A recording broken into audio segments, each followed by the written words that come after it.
où c'était terrible. Ils voulaient que tout le monde soit comme ça, sérieux et tout. Moi, je pouvais pas, c'était impossible. Mais... D'ailleurs, c'est ce qu'on me reprochait au conservatoire. Non. C'est ça qu'on m'a jamais pris au sérieux. Je me suis retrouvé avec des accessibles, parce que comme je faisais toujours l'idiot dans les couloirs, et je prenais pas une tête, disons, sérieuse, on croyait que je me foutais de mon métier, parce qu'on confond souvent la détente avec le Jean Foutisme, ce qui n'est pas du tout pareil. Et vous savez qu'encore maintenant, quand on vous voit, les gens de l'extérieur se disent bon ben. Oui, tout le monde croit que je m'en... Oui, et or c'est pas vrai du tout. Ah non, c'est un métier bien trop difficile pour s'en foutre, et puis je l'aime bien trop pour m'en foutre. Mais je suis détendu dedans, c'est ce qui fait une confusion pour les gens, je crois. Alors vous avez acheté ici, vous êtes content? Vous avez une belle vue, hein? Et pas tant. Hein? Là, je suis plus près, mais je suis descendu plus loin. Quand les années 80 arrivent, évidemment, c'est une nouvelle décennie et même les héros vieillissent, même s'ils ne veulent pas vieillir. Et là, on voit vraiment un Belmondo différent qui maîtrise totalement toute la chaîne de production de ces films, puisque même les affiches, c'est un style de police de caractère tout à fait particulier. Et les films sont un peu des photocopies. Entre le professionnel, le solitaire, le marginal, bon, ce sont des films... on ne sait pas, quand on y pense, quelle était l'histoire de chacun. Mais quoi qu'il en soit, j'ai retrouvé un document où l'on voit Jacques Deray, grand metteur en scène, c'est lui qui avait réalisé Borsalino, qui dirige Belmondo, enfin, si on peut dire diriger, c'est la fameuse scène dans un bistrot de Marseille, où ensuite Belmondo ouvre la boîte à gifles, et rassurez-vous, l'extrait va suivre. Donc, vous allez voir comment a été tournée cette scène, et ensuite, vous allez voir la scène. Donc, je vous propose tout de suite de nous rendre sur le plateau du Marginal. Cut! Ah, too much, fumé. Donnez un peu d'aération. Oui. Fumé, hein?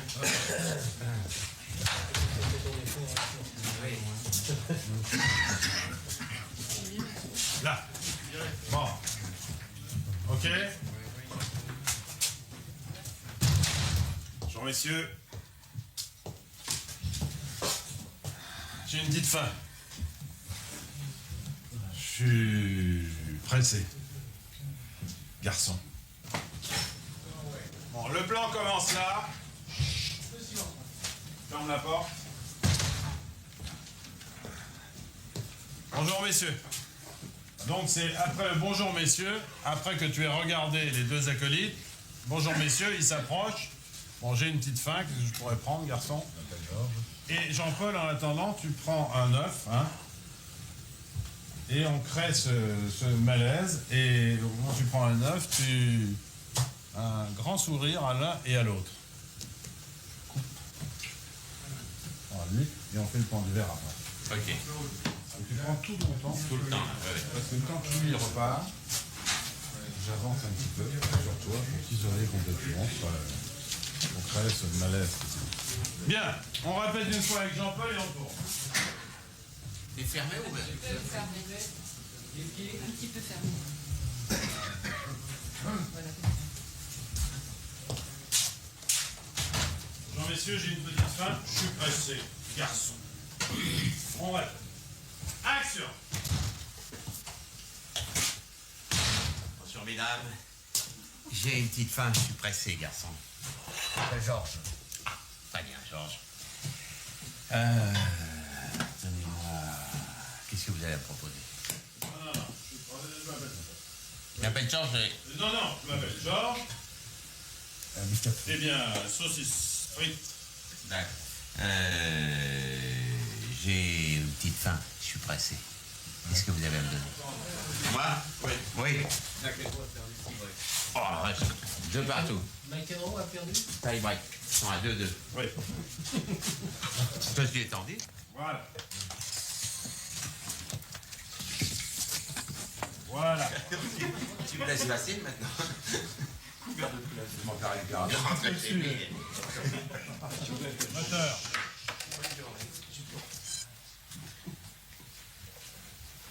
Moteur. Annonce. 400 passés, troisième. Action.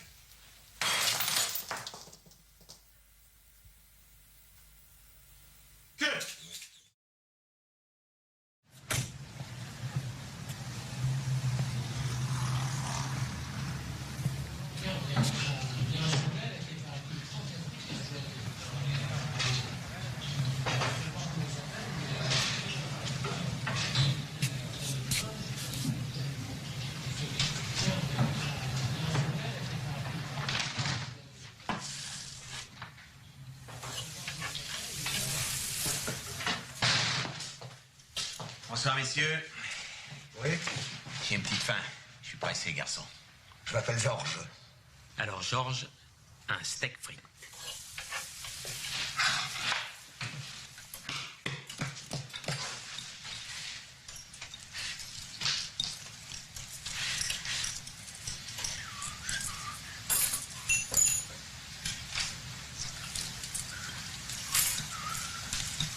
C'est un petit peu de sel.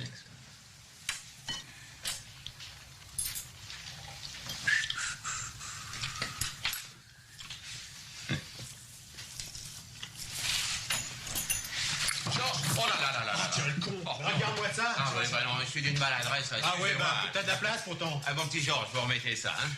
Regarde-moi ça. À mes frais, évidemment. Ça suffit. Non, vous énervez pas. Restons calmes. Je me présente, Jordan. Commissaire Jordan. Peut-être bien les frères Tourian et Tourian, les artistes du couteau, amateurs de jolies femmes. Alors dites donc, il paraît qu'on veut me fourrer à sec. Ben je suis d'accord. Lequel commence?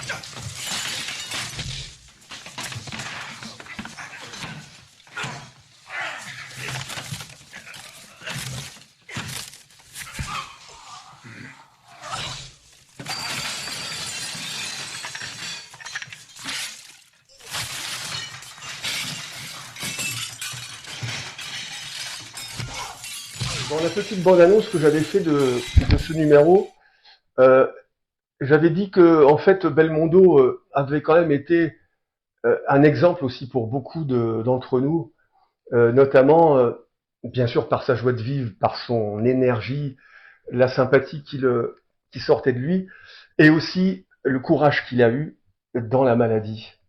Et c'est pour ça que j'ai appelé ce numéro Avec le sourire. Et pour finir cette émission, donc j'ai trouvé plusieurs documents et j'ai retrouvé un document qui date de l'année 2000.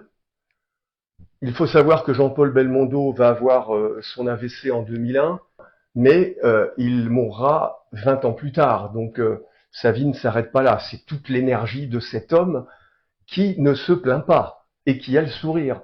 Je crois que c'est le souvenir qu'il nous laisse et qui est une leçon de courage. Et justement, vous allez écouter cette interview qu'il donne à Radio-Canada, et c'est extraordinaire parce qu'il y a quelque chose de prémonitoire dans cette interview. Écoutez bien et pensez que les paroles qu'il va prononcer, quelques mois plus tard, il va être victime de cet AVC, et lui qui est comédien va être privé pendant de longs mois de la parole, il va la retrouver petit à petit, mais ce sera quasiment la fin de sa carrière d'acteur. Regardez ce document et on se retrouve juste après. Il y a des répliques tellement belles dans ces pièces, elles vous restent des toiles en vous endormant le soir, on y pense, elles sont dans votre tête. Il y en a une que ma mère, que j'adorais, et qui m'a beaucoup aidé aussi dans ma carrière d'acteur, parce que quand tout le monde me disait il est mauvais, il n'a pas un bon physique, j'avais toujours ma mère qui me trouvait elle extraordinaire. Vous me direz comme toutes les mères, heureusement. Mais c'est une mère qui toujours m'a donné confiance, et j'ai eu la chance qu'elle me voit quand j'ai joué Keane. Et il y avait une phrase à un moment donné, il y a un homme qui disait je descends des Plantagenets, je suis ci, je suis ça, et moi je suis répondu monsieur, je descends de personne, je monte. J'ai eu des échecs comme tout le monde, et j'en aurai encore, et je ne me prends pas la tête à deux mains quand j'ai un échec. L'échec fait partie aussi de mon métier.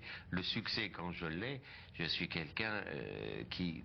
Le succès n'est dû à personne. Donc quand vous l'avez, moi j'ai toujours fêté énormément mes films qui ont très bien marché, ou mes pièces qui ont très bien marché, parce que ça ne m'est pas dû. C'est une chose qui arrive, c'est un don du ciel, il faut dire merci. Dans votre cas, ça s'est emparé de vous, le succès. Oui, mais je dis merci tous les matins. Vous savez, quand ça frappe à votre porte, il faut être gentil avec, et j'en suis reconnaissant tout le temps. Mais quand j'ai l'échec, et je n'accuse personne, c'est que ça ne veut pas. Les gens n'ont pas aimé, je me suis trompé, même si je l'aime toujours, et tu m'as dit c'est curieux qu'il n'ait pas aimé, mais les gens n'ont pas aimé, il faut l'accepter et reprendre le baluchon, comme on dit, et retourner au combat, et pas se dire c'est une injustice, c'est pas bien, c'est pas... Non, c'est la vie, c'est comme ça, et comme malheureusement il nous arrive aussi des choses dramatiques dans la vie, et il faut savoir les surmonter et les prendre, puisque bon... moi, je suis quand même né sur une bonne étoile, mais je suis comme tout le monde. Il m'est arrivé des coups durs, mais il faut les accepter. Il faut toujours penser aussi que, vous savez, il y a tellement de gens qui ont des choses encore plus terribles. Il y a toujours plus terrible que ce qui vous arrive. Ça a toujours été un peu malois. Je me suis dit, quand j'ai eu des coups durs, et tout, je dis, mais il y a pire encore. Et, bon, et déjà, le bon Dieu, il m'a mis sous une bonne étoile.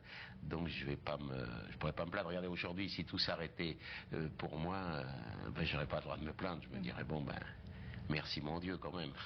Avouez quand même qu'il y a quelque chose d'assez troublant dans ces paroles. Et en 2008, donc 7 ans après son AVC, Francis Huster va convaincre Jean-Paul Belmondo de tourner un film, de revenir au cinéma, malgré le handicap qui est le sien. Et franchement, je vais vous parler à cœur ouvert, je trouve que ça a été une erreur. Ce n'est pas du tout le Belmondo qu'on aime, et il y a quelque chose, je trouve, de très impudique dans ce film, même si tout le Gotha du cinéma français s'y est précipité pour tourner avec Belmondo. C'est mon avis, il est tout à fait personnel, et ce n'est pas une vérité pour tout le monde, mais je trouve qu'il y avait beaucoup d'impudeur et de quelque chose d'assez moche dans ce film, qui en plus n'est pas très bon. D'ailleurs, je ne vous en passerai pas d'extrait. Je vais juste vous montrer la réaction d'Alain Delon quand est sorti ce film. Et je crois qu'il n'y a rien à dire de plus. Le film s'appelait Un homme et son chien. Et regardez la réaction d'Alain Delon, c'est pendant une émission sur Canal+, on lui passe un extrait de Belmondo, le magnifique, qui est évidemment très amoindri. Écoutez Alain Delon. Je suis vieux. J'allais mourir alors. Eh oui.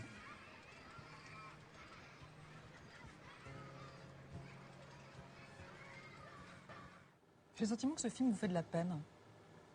Pardon? Pardon? J'ai le sentiment que ce film vous fait de la peine. Non, je ne veux pas m'exprimer sur ce sujet parce que j'ai trop... Est-ce que vous l'avez vu d'abord? Non, je n'irai pas le voir. Parce que j'ai trop d'admiration, trop d'affection, trop d'amitié, trop de camaraderie. J'ai joué avec cet homme, j'ai ri avec cet homme, j'ai pleuré avec lui, et je ne peux pas. Je ne peux pas m'exprimer sur le sujet. Vous voyez ça, je ne peux pas...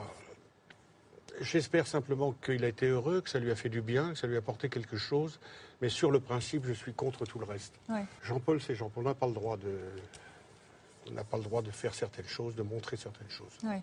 Voilà, c'est mon sentiment. Ouais. Et j'ai trouvé un document. Aujourd'hui, tout le monde a un téléphone. On y voit Jean-Paul Belmondo, bien sûr avec sa béquille et avec sa compagne de l'époque, Nati, qui est interpellée dans la rue, bon, par des gens qui n'ont pas inventé l'eau chaude. En plus, leur vidéo sur YouTube, c'est « On se fout de la gueule de Jean-Paul Belmondo ». Bon, je vais pas faire de commentaires rajoutés. Bon, tout ça est assez lamentable, mais je vous montre juste le document pour la réaction de Jean-Paul Belmondo. S'il y a peu de dignité chez les gens qui l'interpellent, il y en a énormément dans le comportement de Bébel, et je crois que c'est pour ça qu'on l'aime tellement. Il y a des acteurs qui se seraient cachés, qui auraient voulu laisser une image brillante d'eux-mêmes. Non, Belmondo se montre tel qu'il est, et c'est là, je crois, où il est un immense acteur populaire, c'est qu'il est à l'image de son public. Je vous avais déjà dit ça à propos de Jean Gabin, dont Jean-Paul Belmondo est quand même le digne héritier. Il y a chez ces acteurs qui sont extrêmement populaires une qualité, une vertu, quelque chose de rare comme un diamant, c'est qu'ils sont à l'image de leur public, et c'est pour ça que le public vient les voir. Alors regardez ce document, et après, pour rester sur une bonne note et pour finir sur le bébel qu'on aime, je vous réserve une dernière surprise.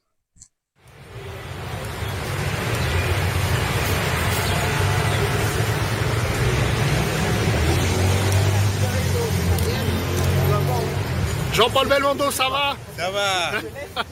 Fini les cascades. Hein. Ah, Maintenant, il faut payer le prix aussi. Hein. ah voilà. En tout cas, ça fait plaisir quand même. Hein. Ça fait plaisir. Merci. Voilà. Et votre ami Delon, vous pourrez faire encore un film peut-être, non? Oui.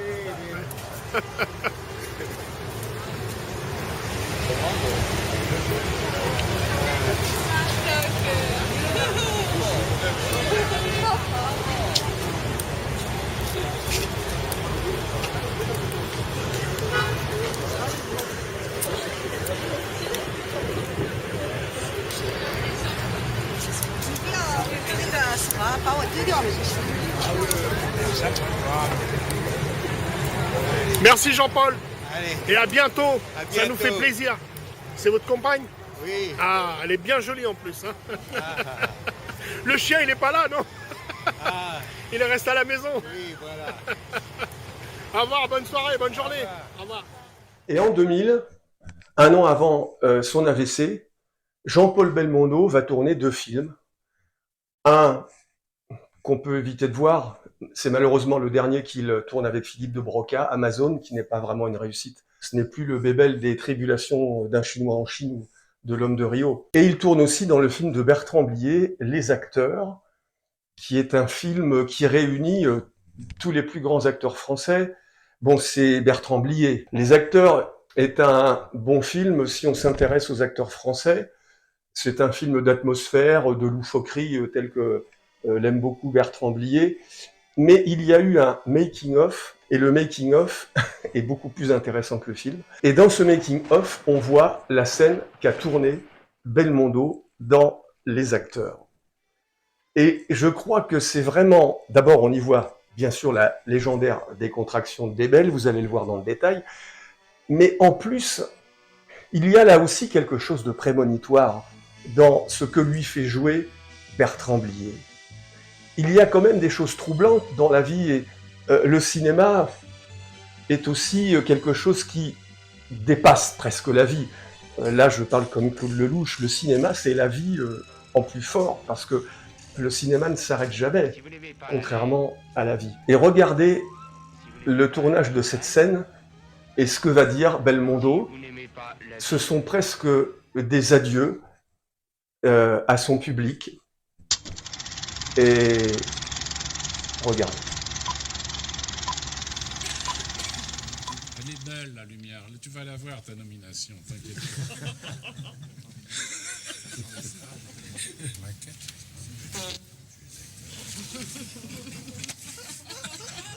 Et saluer. Ah, là, ça fait 25 ans que j'attends de tourner avec Belmondo. Et voilà comment je suis récompensé de ma patience. Ah, vous avez voulu la guerre, vous l'avez. Qu'est-ce que je peux pas répondre, j'ai pas de munitions là. Oui, c'était ça un peu faible. Bah hein, non, mais j'ai pas prévu, j'ai pas eu alimenté. Ah oui, je t'avais prévenu hier, hein, je me préparais. Je sais, c'est cher. Oui. Faut quand même que je vous explique pourquoi je me suis marré. Je suis un mec de bonne humeur. Je suis né de bonne humeur. Et je vais mourir de bonne humeur. Et là, tu prends ta rafale. Tu vois, le cri de douleur et de rire qui se transforme en rire. Hein, t'es là, c'est... Vous avez déjà vu un mec mourir en se marrant? Tu vois? Et que je vous dise une chose, vous êtes tous des trous du cul. Allez, fauchez-moi. Découpez-moi en 30. Je suis né comme ça et je vais mourir comme ça et je vous emmerde, hein. Et j'ai jamais fait chier. J'ai jamais fait chier les gens avec les... Ok. Mais ça faut quand même, devant une telle une armée d'enfoirés, on sait pas qui c'est, mais c'est quand même des cons. Des critiques, on sait pas. Oui, on sait pas. Ces mecs-là, il faut leur mettre profond. Et tu leur jettes ta mort à la gueule. Voilà. Et faites-en autant, bande de trous du cul. Oui, c'est là que je suis au milieu. Là. C'est tout au milieu, c'est genre de... Ouais, je suis... Tu vois, fais voir. C'est simple, bougez pas. Attends, écoutez-moi, les gars, écoutez-moi. T'es essoufflé. Il faut quand même que je vous explique pourquoi je me suis marré. Je suis un mec de bonne humeur, moi. Vous comprenez? Ça vous fait chier, ça aussi, hein? Oui, je suis un mec de bonne humeur. Je suis né de bonne humeur. Hein? Paf! Et je vais mourir de bonne humeur. Encore plus fort. Fauchez-moi. Découpez-moi en tranches.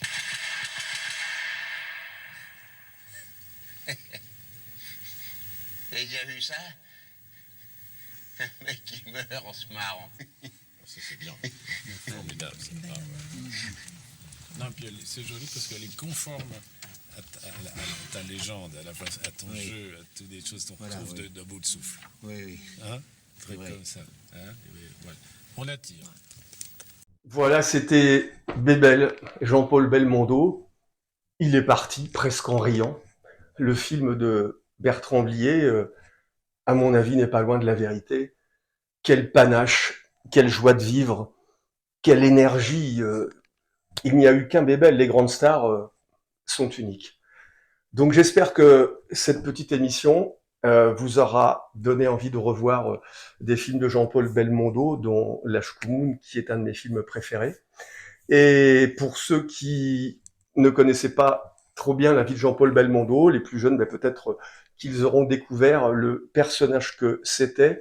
Et là encore, comme Lino Ventura, quelle épopée, quelle histoire, quelle ascension, c'est incroyable. C'était des personnages qui n'étaient pas nés, je dirais, pour avoir une telle trajectoire. Et c'est, je crois, le mystère du cinéma. Il y a des gens qui sont faits pour l'écran, et Jean-Paul Belmondo, qui se pensait homme de théâtre, il est revenu d'ailleurs au théâtre passer ses 60 ans, mais c'était quand même un comédien né pour le cinéma. Donc je vous laisse, et je vous souhaite de regarder de bons films avec Jean-Paul Belmondo. Jean-Paul Belmondo, avec le sourire, alors essayons de le garder, faisons comme lui, et je vous dis à bientôt, avec le sourire.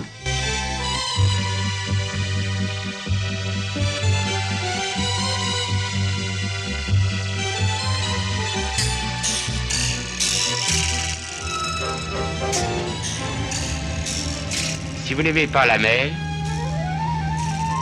si vous n'aimez pas la montagne, si vous n'aimez pas la ville, allez vous faire foutre.